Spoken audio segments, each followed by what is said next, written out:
Yeah. You're welcome. This meeting is being recorded. Good afternoon, everybody. It's my pleasure to introduce Dr. Sriram. He's the chief of the Software and System Fusion Information Technology Lab at the National Institute of Standards and Technology.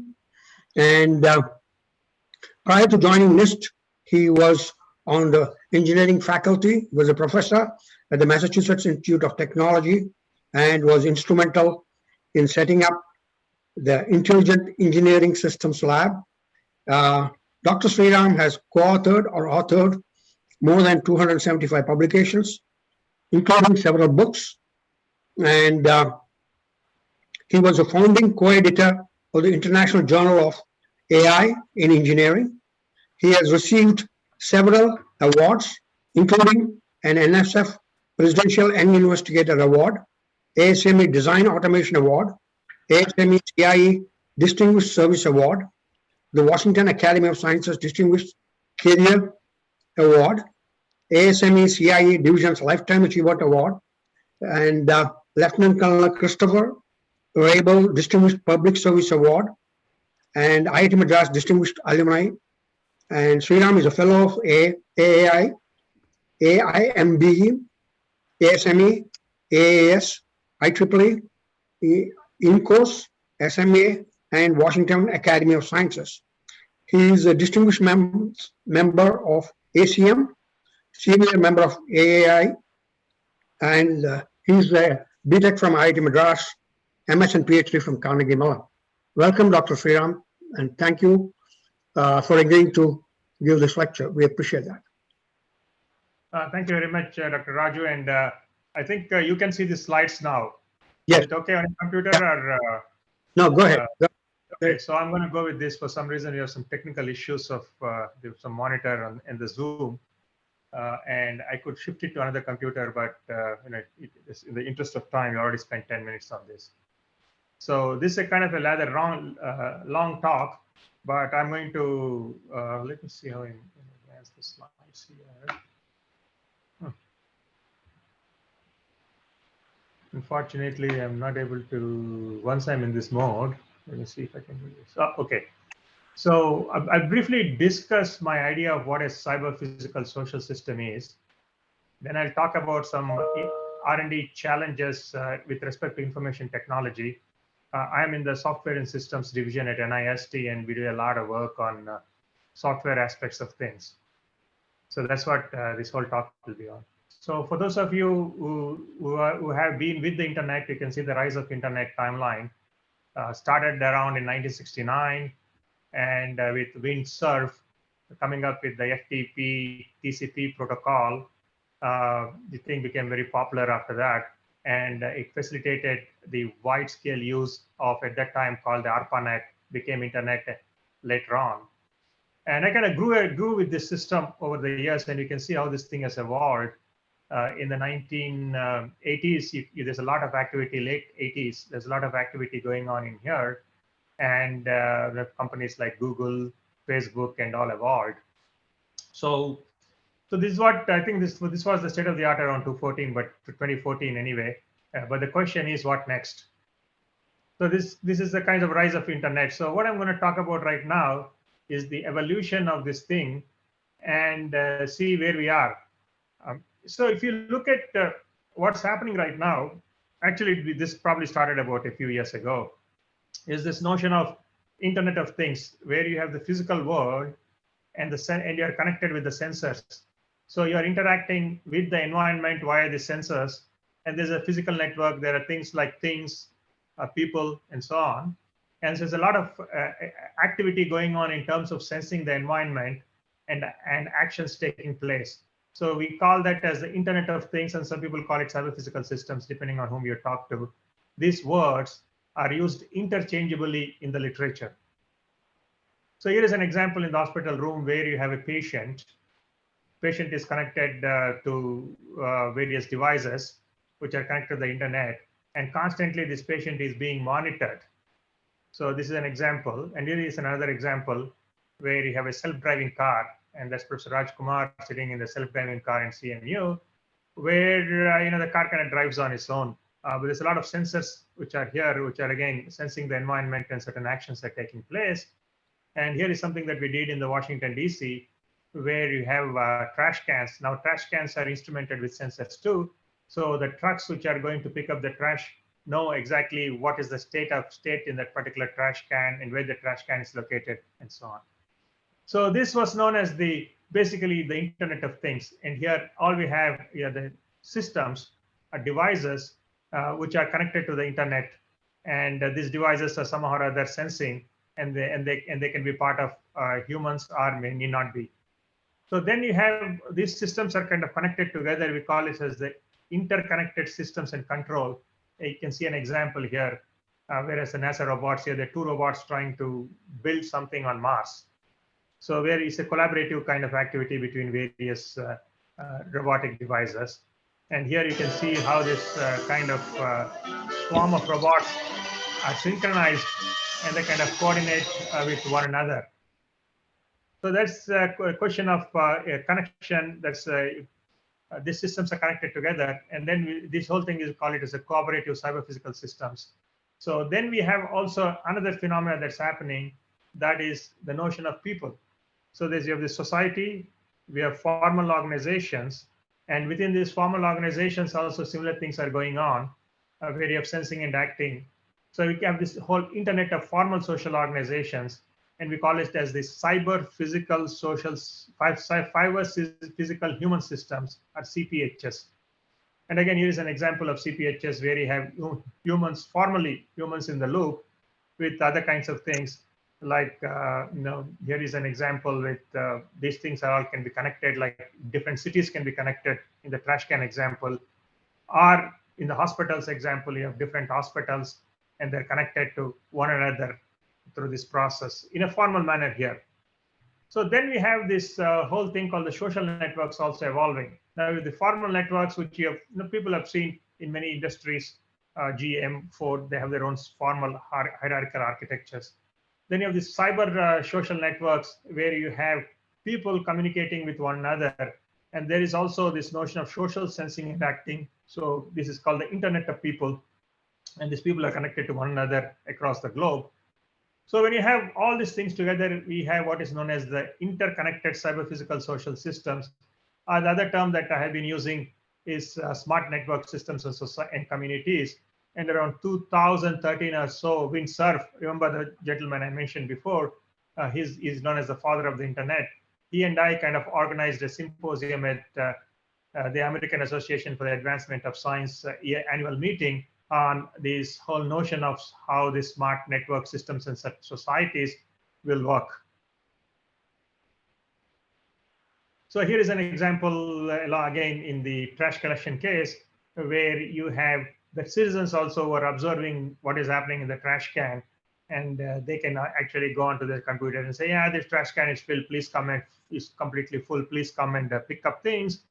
Or they can coordinate with other people saying that is the same thing happening in your trash can world too. And similarly, in the hospital world, in the medical world, we have these hospitals, we have the doctors. Doctors have their own social media, and the patients have their own social media. And nowadays, patients are pretty smart. They kind of go to the social media and they can find out what's happening. They have the state-of-the-art literature. They talk to each other. They talk to the doctors, and all kinds of things are happening. And especially in the COVID-19 case, we have seen this phenomena quite a lot. So what we are seeing now is this trend towards what are known as the smart network systems and societies. Like 2015, the Internet of Things was very popular. Now we are in 2020 and we have this SNSS. So this is also known as Internet of Everything.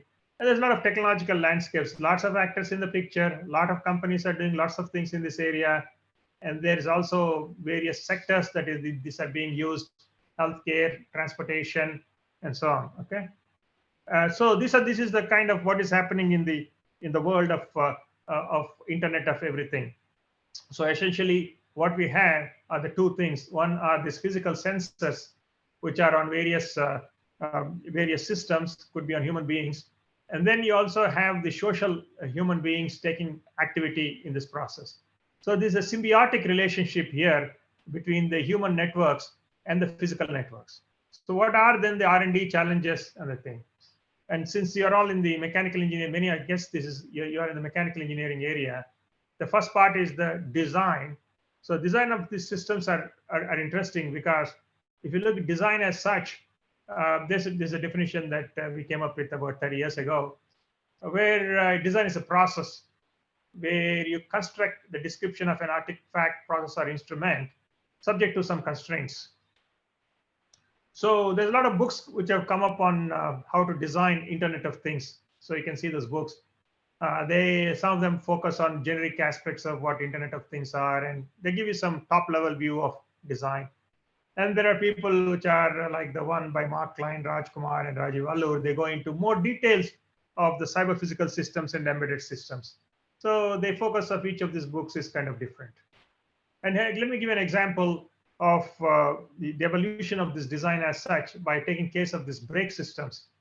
So if you look at it, how the brakes evolved from 1950s to 1905, and this is just, until now, you can see there are several things on those vertical columns. That is the transportation mode, what are the requirements, what are the braking systems used, and what is the power input.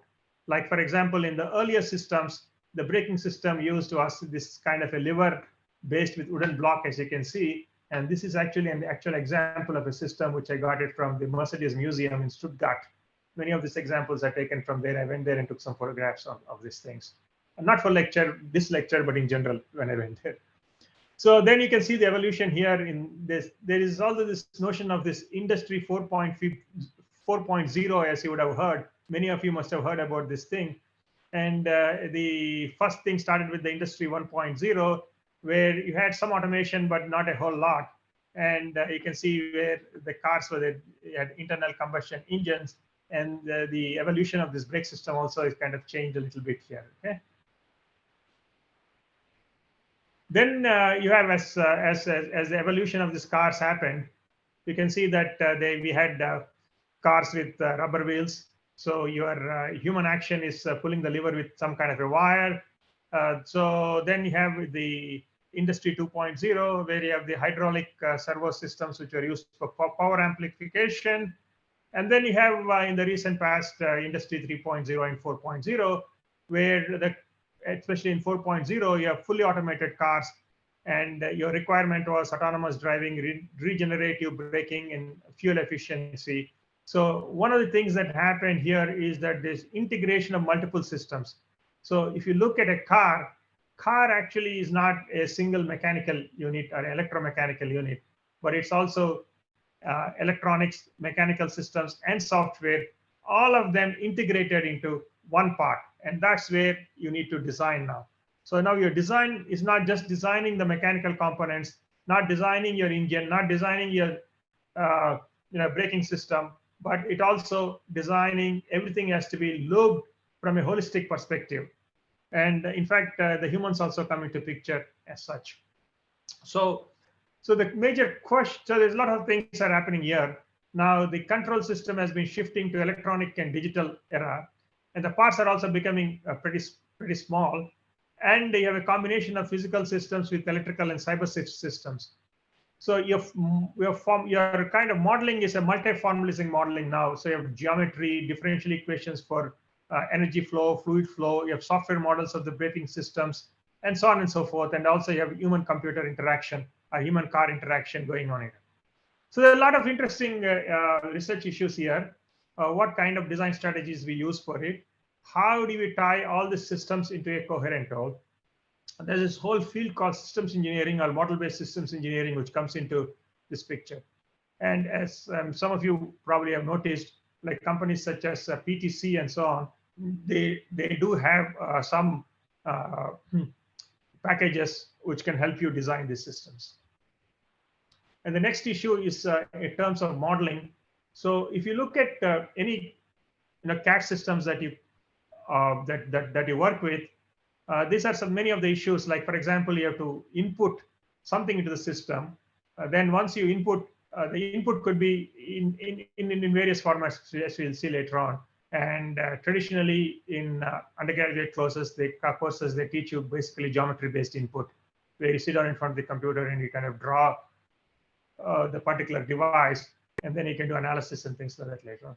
So once you again some input to the computer, then you generate various concepts, and the generation of the concepts require several problem-solving strategies, and AI, for example, can play a big role in here, where there are systems which can map from the requirements to some kind of a representation that that you can manipulate later on.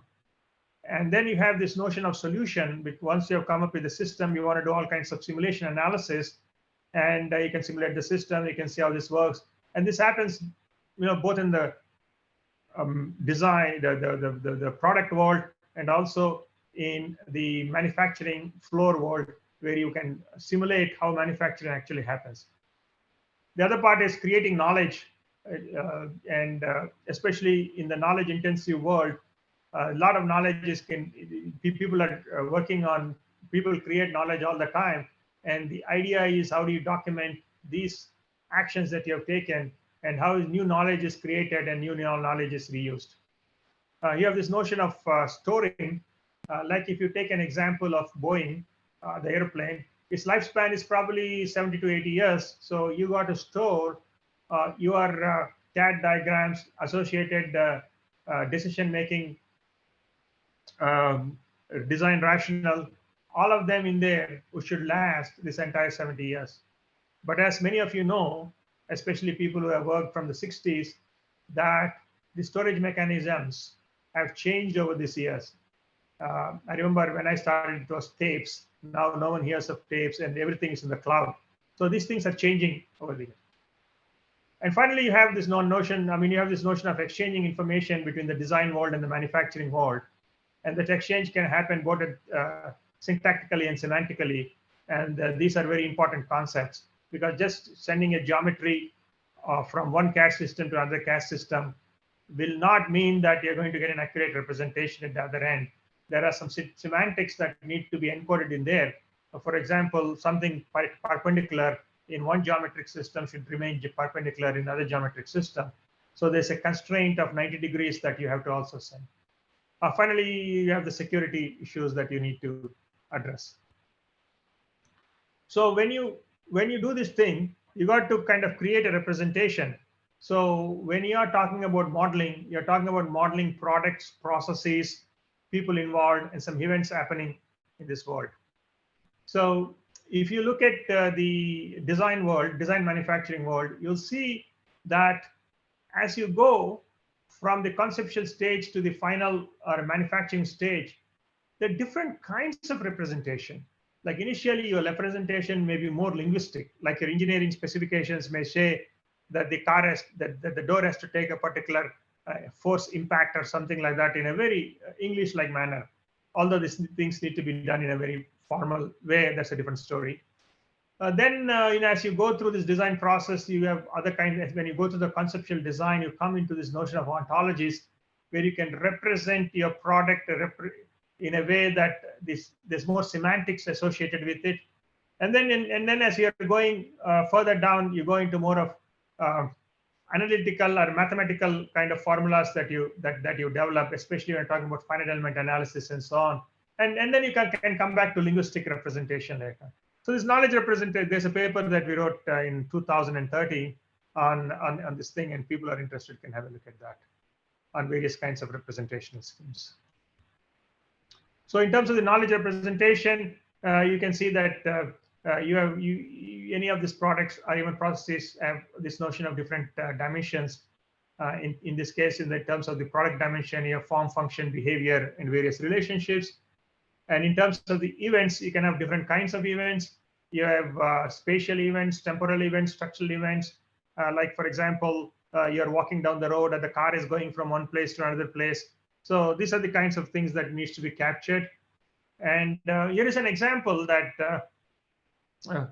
Ramesh Jain had worked on, where he was talking about things called event images. Just like you can take a picture, a photograph of a car, you can also have a photograph of some events happening over the time.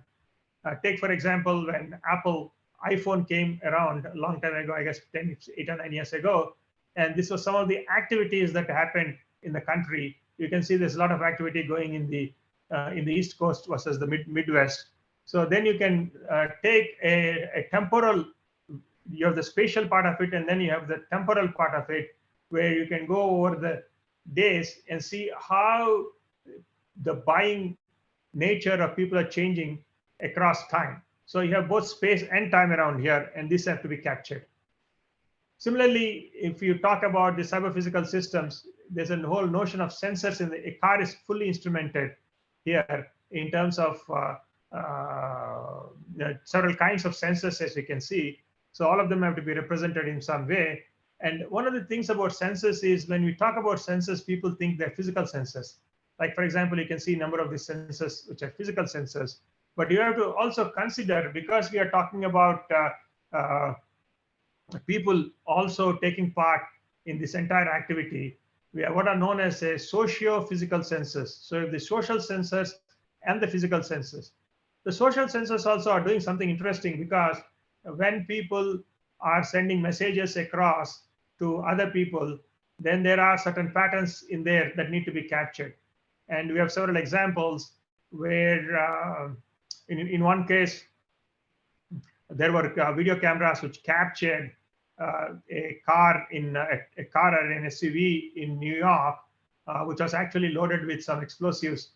And the way that people zeroed in thinking about the potential terrorist activity that is going to go is because there was also some social chatter on the internet, and that was captured. So you can take these two sensors, the social sensing and the physical sensing, which we get from the video cameras, and combine together, and you can make decisions on what to do next. And this has been used extensively in especially when you have things like tsunamis and so on, where you have the data coming in from the physical world, along with people tweeting and saying that this is happening and so on and so forth. Okay, so that's pretty. So what are the needs in terms of the information modeling requirements? So you have to, first of all, construct the model, which can be represented across scales. As we have seen, you have multi-level scales, and levels of abstractions are also different, and the model have to be scalable. So one of the approaches that we have been following is that encoding this domain knowledge using ontologies. And here, ontology is really a representation scheme where you have entities are connected by some relationships. So here is a simple example, engineering ontology. And the way these things are represented is shown by this spectrum called the ontology spectrum, where at one end of the spectrum, you can use things like XML. At the other end of the spectrum, you got to have, if you want more semantics encoded in there, you need to go into things like modal logic and first order logic. These are all more computational things. And some of you are working in the CAD area, you probably are familiar with UML and those kinds of activities. Okay? So at least we are working on this thing called category theory. And the reason why we are on category theory is because many of the systems that have been worked in computer science, like OWL and so on, are based on formal logic, and they're pretty good in representing certain things. But then in engineering, you also have things like dynamical systems, geometric and computational model, and all of them have to be integrated too. So in other words, in addition to the symbolic representations, you also have to have this analytical and computational representations, and all of them have to be represented in a unified manner. So we are kind of exploring this whole theory called category theory. And just like in mechanical engineering, Newton's calculus provides a language for representing mechanical states, and the predicate calculus in computer science plays a similar roles for logic, and the lambda calculus for computation. CT can kind of take and combine these things into a unified framework. And here you see an example where category theory can be used to span the entire spectrum, and we have been doing considerable work in that area. So and there's a whole lot of thing going on in ontologies. For those of you who are interested, there's a URL here that you should go to, and I participate in something called the Ontology Summit, and every year we organize around a particular theme. For example, this year's theme is pandemics, and how ontologies are used to solve various problems. And if you're working on it, really, I suggest that you go and look into that website. And here are some examples from the past. This is something that we developed called the NIST core product model about 15 years ago, and is being used outside in its various reincarnations. And then for sensors, there is something called the semantic sensor ontology. Again, you can Google this and find out. There's a lot of work which was done in that area. And I'm going to skip this thing. And also, when you're talking about sensors, the important thing there is that where do you do the computation? Do you do the computation at the edge or in the cloud? And again, there are several models which are being investigated, where people are looking at edge computing, where you compute locally, like in a manufacturing floor. The sensing, there are some pieces of information which are coming out from the machines, and you can do some calculations locally there, or you can send it across into a cloud and do the manipulations in the cloud. So people are using different kinds of architectures to do this kind of a thing. Okay, then there are things like basic formal ontology, which SUNY Buffalo has developed, and that is also being used in various industries. So then the next step is interoperability. Again, as I've said, that because we're talking about these heterogeneous systems in this very complex world, and these heterogeneous systems will have to communicate with one another. So where we are right, so what we want to do is the self-integrating systems. And we see some examples of self-integrating systems, but mostly at the syntactic level. Like, for example, if you take your computer and plug it into the internet, it kind of you can talk with other computers on the internet and so on and so forth. That's more at the syntactic level. But to be truly interoperable, you have to have systems which can describe themselves. So that's the ultimate goal, and it's going to take some time for this to happen. So these are some of the standards which are there. Again, if you are interested, you can go and look through the slide, where people are working on these things. Okay? So what are the various challenges? The challenges for interoperability is you got to achieve both syntactic and semantic interoperability. And there's a lot of work going on in ontologies, and one needs to evaluate these ontologies. So for those of you who are interested again in ontologies, go to the Ontology Summit webpage. Now, one of the fundamental issues there is that what ontologies do you pick? How do you evaluate these ontologies? How do you organize these ontologies? So these are the kinds of works which people are doing in the research area.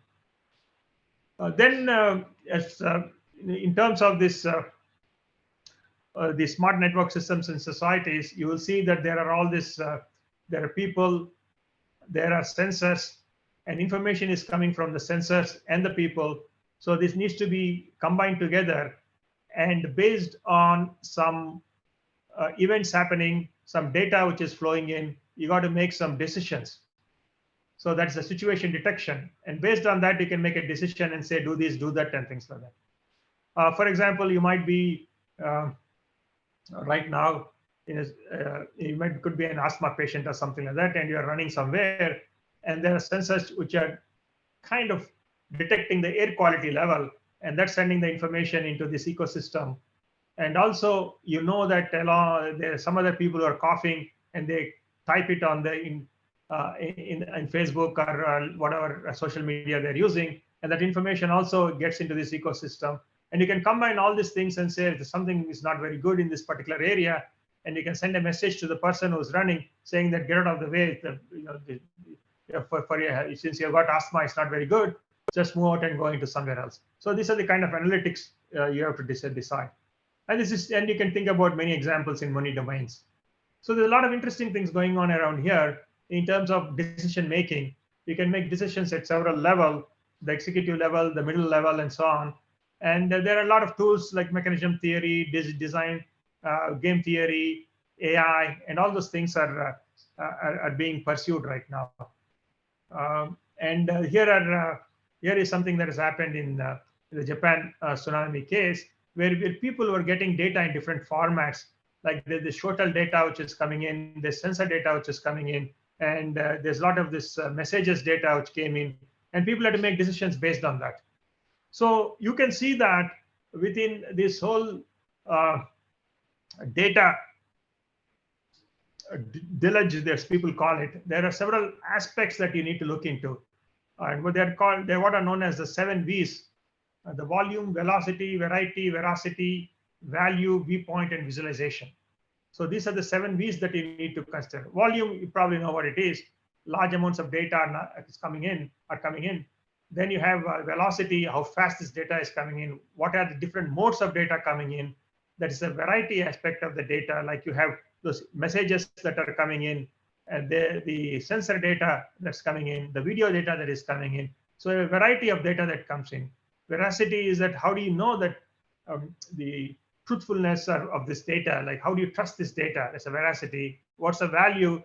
And in terms of viewpoint, depending on the perspective, like some data may be coming in, and depending on how you view it, you can say I can neglect this particular data because, hey, this is not appropriate.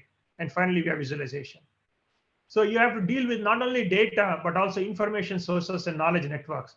So when people talk about big data, I think they should talk about big databases. They should talk about massive information sources and large knowledge networks. And these are things which are happening right now, and you have to be ready for that. So what are the challenges? There are a lot of challenges associated with it. Develop and test algorithms for categorization, pattern recognition, statistical learning, and visualization. So you have to develop efficient techniques for analyzing multimodal information. Then you have the interesting aspects of the human beings in this network. So in fact, you can determine some personality traits from their Twitter accounts and so on. And then there are other things like providing operators for mechanisms. Like here is an example IBM developed several years ago, where based on your Twitter account, they can tell you what your personality trait is. Now, why is this important? It's important because, again, we are in this whole ecosystem where your humans, computers, sensors, are all of them acting together. And there may be someone somewhere who's tweeting on various things, but that someone may actually maybe is going to do something very bad in the future. So his or her personality trait can be determined from the Twitter information. So these are the kinds of things that people are doing right now. This is old, now they're more advanced. There are the issues of privacy. Again, you are in this socio-technical system. There's a lot of aspects of privacy. I don't want to go into too much details, except say, like, for example, if you take your iPhones and Androids, which are using all the time, there are a lot of apps out there. These apps are actually collecting a lot of information that you may or may not know. For example, you see there's a number of this privacy apps, and this is for someone did this work on the Android applications, and they found out that these are the things that, for example, in that dictionary.com, the application was actually looking at your location, which you probably wouldn't know that it's doing it. So those are the kinds of things that these things are doing. So what are the challenges for privacy? Lots of challenges, and especially when you're talking about this Internet of Things, variable devices and so on, that this information is constantly being captured. So you have to make sure that this information is, there are two things in there. One is, we'll come to the privacy part, security part of it. There's both privacy and security that needs to be taken into address. So that these two sources which are there, which are very, very useful. Both are from NIST. You can go in and download the thing. So these are the things that I need to look into. But then there are issues of privacy and innovation that, again, is an interesting problem, because people say, especially, for example, in electronic health records, if you want to discover new knowledge from the electronic health records, you have to make sure that that privacy is ensured. So there's a trade-off around here. Happens in a lot of those things. And the next one is security. There are lots of issues involved in security, because if you look at it, there are devices. So the devices have to be secured. Take, for example, if you can have an implant, a heart implant, and the device may be monitoring your heart signals all the time, and if someone can hack into it, and it can do all kinds of things which you don't want it to happen. And then the security with the wireless systems that you have data security, and you have a number of other things going on. And now, and if you look at the cyber physical systems, people are hacking into these systems all the time, and you must have heard horror stories about it. And these are some of the things which happened about 10 years ago, and I guess things are the same. So people can hack into your cards. Now that was a hack. People have used Bluetooth to hack, but then you can also do it in other kinds of things. So you have to be very careful on these things, because as we are getting more and more instrumented, then we're also opening doors for the cybersecurity problems. Again, you have several references around here at the bottom, which came out of NIST in the recent past, in the last couple of years. Buckle et al. Has his considerations for managing Internet of Things, cybersecurity and privacy risk, that's NIST-IR. And Fagan, Megas et al. Have done this thing, report on foundational cybersecurity activities for device manufacturers. And again, these are all taken into all dealing with devices, the IoT devices. Again, IoT is part of this ecosystem that I talked about. Excuse me. And then you have these networks, because we are all connected together. And sometimes these networks have to be dynamically changed. Take, for example, if there's a disaster, and this is something which Switzerland EPFL has done, where they have these small drones. And then what happens is that in one of these areas, things fail. There's an earthquake. So the entire network fails. What do you do? So what happens is these drones, they throw their drones out, and the drones go up into the air, and they're trying to seek out another area which can be connected to the rest of the world. And here you can see the drones going in and configuring themselves. And finally, eventually, they attach. I'm going to fast forward this. You can say attach to another hub, so and establish a link. So the internet connection is there. So this is an example of of a network which potentially fails. So as you can see that one has to understand the complex nature of these networks, and you have to understand the performance of these networks and so on. So these are some of the challenges for these kinds of things. And then you have things like visualization, which becomes very important, because there's a couple of things around here. Again, the human being, the computers, the devices, all of them are in this whole ecosystem, and you got to. And sometimes what happens is that you are in a cyber physical system or a smart network systems environment, or a smart city, for example.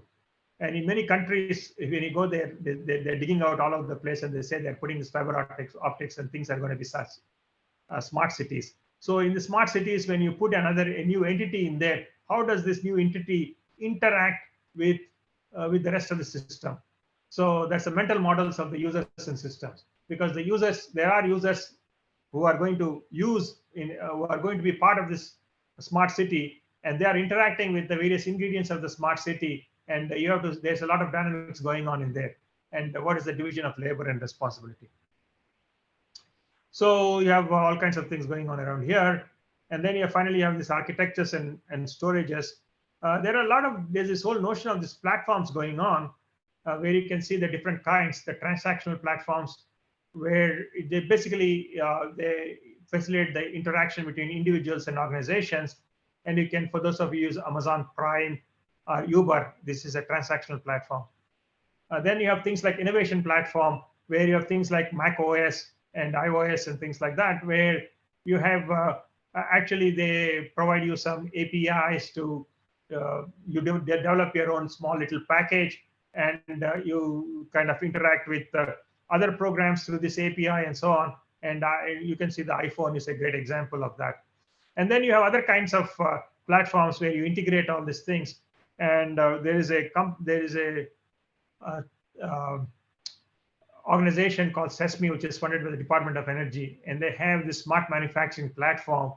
And I presume that I don't know whether I have an internet and whether I have it pointed to that or not. But if you can Google CESMI, they have developed this smart manufacturing platform where you can have these applications which can go in and get integrated, and you can do all kinds of analysis. Very interesting thing that they have developed there. So this is the storage part of it in terms of the cloud. I'm not going to go into too much details. But what I can tell you here, again, there's an animation which is it looks better there, is there this notion of this thing called the fourth paradigm, and that was the one which was data intensive kind of things. Then there's this thing called fifth paradigm, where when the web and distributed innovation came into picture, you have the sixth paradigm where you have knowledge and visualization, and finally you have the seventh paradigm, which is the smart network systems and societies. And this is the kind of things that that I talked about, the seventh paradigm. By the way, only the first book is published. The other things are my imagination. So really, within this paradigm, we are talking about sensors, and sensors are the one which harness the power of SNS harnesses the power of sensors. So really, we are talking about collective knowledge and intelligence of society. So now you can imagine it took about 30,000 people to build the Taj Mahal, about 100,000 people to build the Great Pyramid, and 300 to 400,000 people were involved in putting a man on the moon. Now you can imagine what the combined intelligence of millions and millions of people on the internet can achieve. So this kind of talk was evolved from a concept which I developed with Donna Dodson in 2010. And then there are various other people who have been participating in the development of this concept over the last decade or so. So with this, I'm going to end the talk. And we have a little bit of time for questions. Oops, I don't know. Is there, hello? Yeah. Thank you, Dr. Sriram. This is time for question. Anybody has questions, please? Please unmute yourself and you can ask the question. I can stop share, or I don't know. Maybe you can stop share.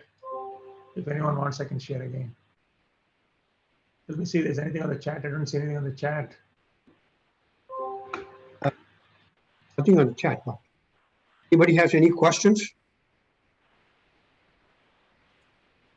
No. I just took you to a. I have a question, if you don't mind. Yeah, go ahead. Thank you very much. It was a great presentation. This is Mehmet Arika from ME department. With all the recent improvements and advancements in AI, basically, all the computing capabilities, and you gave a very great example when you are finishing up like 30,000 people to build up Taj Mahal or a Great Wall, basically. Where do you see, where are we emerging in the next decade or so in terms of making things faster or making this more efficient, cheaper? Where are we emerging towards? Okay. There are several aspects, several things you need to take into consideration. So if you look at artificial intelligence per se, I mean, I've been working on, I started my life around 40 years ago in AI when people were talking about symbolic AI. And at that time, neural networks was not a big thing. In fact, people thought neural networks was a waste of time because there were not enough computation. But then one thing has happened, computation became very fast. And with GPUs and those kinds of things, it was very feasible to develop larger and larger neural networks. So as you can see, neural networks are used quite extensively for various kinds of problems. Now you got to be careful around here. Neural networks are very good at doing certain things, but however, they're not very good at doing common sense kind of reasoning. Like you are at this stage, if you look at it, there are several people participating, and you have some thoughts in your mind, and you can, like, for example, when a neural network, there was a system which is based on neural network can look at an image and can say that this is, it can look at a gorilla and say it's a dog. Okay, it can do that. But you as a human being can look at it and you can know for sure that it's not true. But the system, when after it trained and there's slight tweaking, and you can make some changes, add some trojans into the system so it can think that it's a dog instead of a gorilla. In fact, it even confuses for people. Gorillas, it confused with people too. So it does those kinds of things, okay? So that means that you need to have some symbolic knowledge also added in there. So you need to add both symbolic knowledge and the neural network along with the neural network knowledge, and that's still in a very infancy at this stage. So we have to see lots of things. And AI itself, there's a lot in terms of there needs to be trust in AI, because whatever you go to a doctor and the doctor kind of comes to a conclusion based, on an AI system, for example, how do you trust it? And then there's a question of bias too. For example, if you train your neural network with certain demographic data in, let us say, totally white population, and then you try to apply it to the area where African Americans are black population, it doesn't work that way, okay? Because it has been trained in one thing and it has inherent bias in there. And bias can happen both at the data level and the algorithmic level. So you got to do that work in terms of changing the bias, taking into consideration bias at the data level and the algorithmic level. So there's a lot of things that needs to be done in the AI before. I mean, people do all kinds of warnings like AI is going to take over the world. AI is going to do this. No, I've been telling that for a long time. That's not. It's an evolutionary process. It takes its time. I even take for example the automated cars. I remember about 4 or 5 years ago, I was at Google and I was giving same talk, in a similar talk to them. And I was talking with someone and he said, automated cars are going to happen very fast soon because we kind of figured out how to drive on highways and we can sense them and things like that. And I said, no, that's not going to happen, because it's not going to happen because if you look at the evolution of the brake example that I gave, it took over time, brakes became automatic. ABS just didn't happen. If you give people ABS, suddenly they won't even take it. So there's human element in there. So similarly with automated cars, it will take time. I mean, slowly people will get used to it because you sit in a Tesla and then it'll help you go change lanes. It'll help you focus on a particular lane. It'll take you some places. So after you get used to it, maybe it becomes automated in the future, but not right now. So those are the kinds of things. So there's a lot of hype around these things that you have to consider. And in terms of engineering, I mean, AI also is being used in various applications in both engineering and medicine.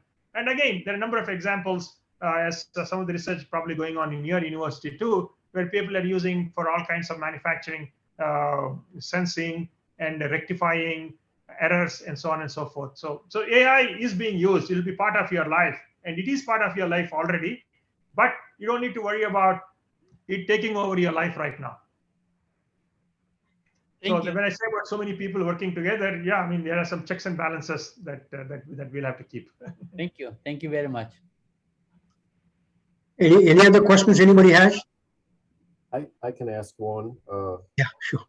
Working for NIST, as I recall, one of your main jobs is kind of managing development of standards. So, are there gigantic standards activities thinking about all these things? Yeah, it's a good question. Yeah. So I put one slide there. There was an ISO standards that we participate in. There are a number of standards activities in this area, in the area of IoT, Internet of Things, both at the privacy level, the security level, the architectural level, and NIST participates in all these things because eventually our life revolves around standards and testing. It's not only a test standards, but also we develop test methods to test whether the standards are implemented in the right way or not. Again, as an example is in the healthcare world. Like, for example, if you go to the doctor, they are presumably he or she is using an electronic health record. And that particular electronic health record has to satisfy certain standards. Not only that, it has to meet certain requirements, certain usability criteria. It's called meaningful use.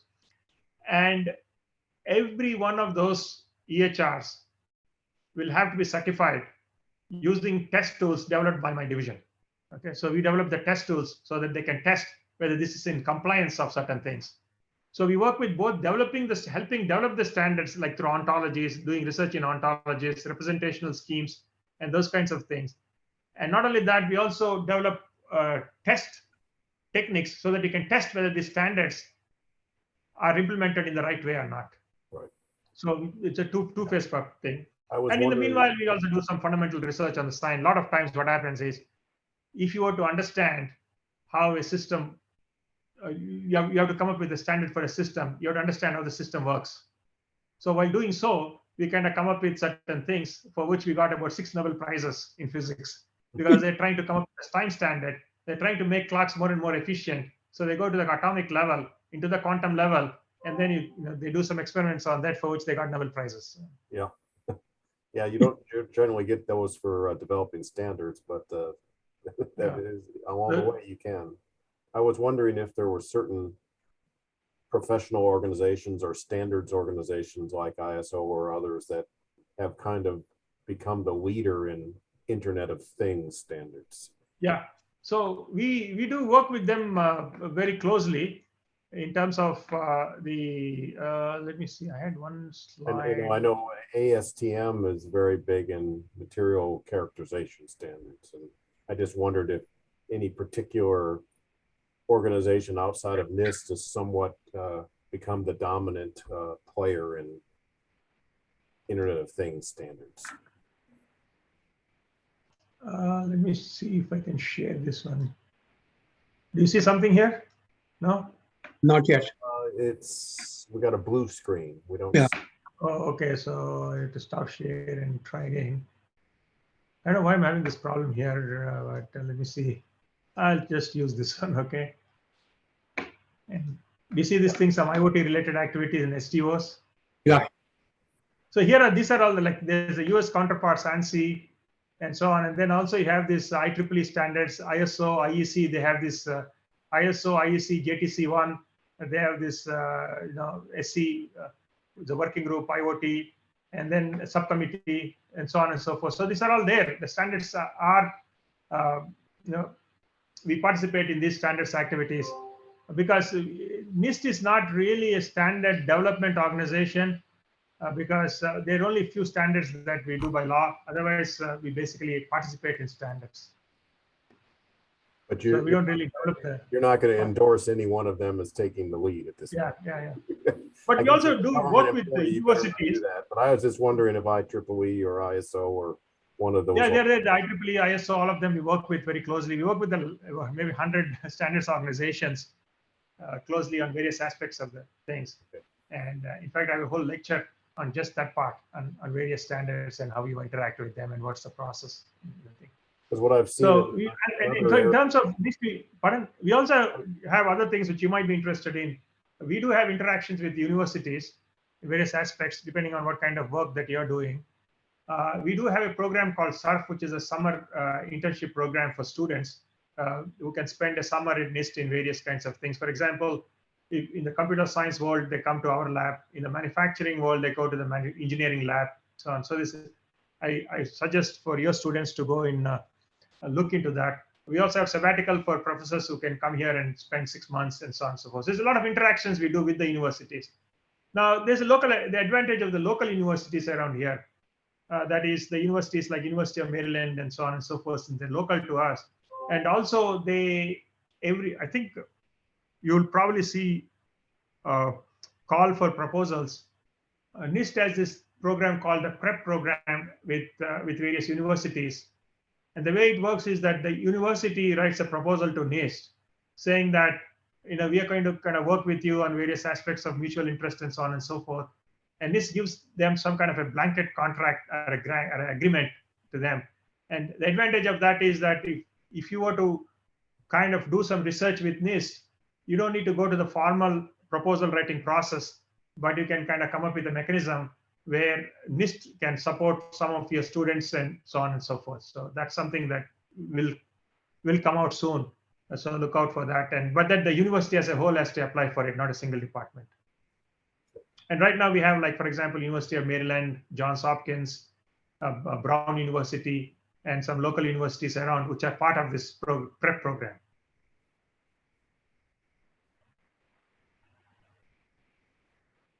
Yeah, I have a question. This IoT, Internet of Things, is it, available for the common man, or is still in? Let me ask you a question. Do you, Dr. Raju, do you have an Apple Watch? Yeah. You have an Apple Watch. Okay. Actually, then you're using Internet of Things in a way, because the Apple Watch is constantly monitoring you. Okay. Sometimes it will send you to, if there are some subscription services which you can send your information through to them. Okay. There are lots of devices like that. So you are actually using Internet of Things right now. The problem is question of privacy, security has to be handled too. So And in all the fact, smart you have devices under that? All the you have smart Nest- devices? Yeah, all the smart devices, like for example, your doorbell. Okay. That the doorbell that you have is a video in there, and it's actually sending information to a cloud, and you're gathering from there. That's the Internet of Thing device. Okay. Okay. And you have for Instapot, that cooking thing. Right. You can manipulate that from anywhere in the world. Okay. Your house security, you can switch it on and off from anywhere in the world. Good. Good. So it's Good. not in the Internet of Things ecosystem already. Yeah. It's All just right. how you use it, because Yeah. different places they do it differently. Medical world, the manufacturing world, the financial world, all of them are using in different ways. So there's no escape from Internet of Things. Very good. Any other questions anybody has? If not, thank you very much, Dr. Sriram. We really appreciate you taking time to talk to us. Very interesting talk. Thank you so much. You're welcome. So I'll send you the slides and you can distribute as you deem necessary. Oh, sure. Thank you. Yeah, there Yeah, was a you'll get a lot link of from me and then- dense information on some of those slides. I think people would be good for them to have an opportunity to kind of look closer when, some of them, they were really packed with information. Yeah, and if you have any questions, you can send me email on that. Okay. Very good. Thank you. Okay. Thank Thank you. you very much. Thanks a lot. Have a Thank great you all for weekend, attending. everyone. Bye. Bye.